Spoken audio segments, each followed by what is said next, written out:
Aidin.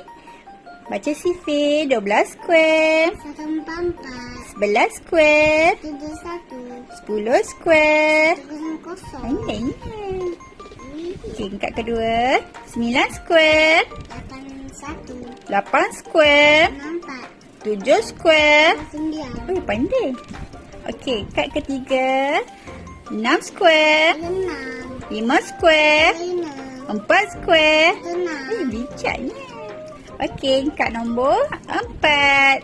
3 square. 9. 2 square. 4. 1 square. 1. Bijaknya. Okey, ini kad nombor 5. Sifir. 7 dengan 6. Okey, 8 darab 7 sama dengan... Ada 5, 6. Pandai. 8 darab 6 sama dengan... 4. 8. Pandai.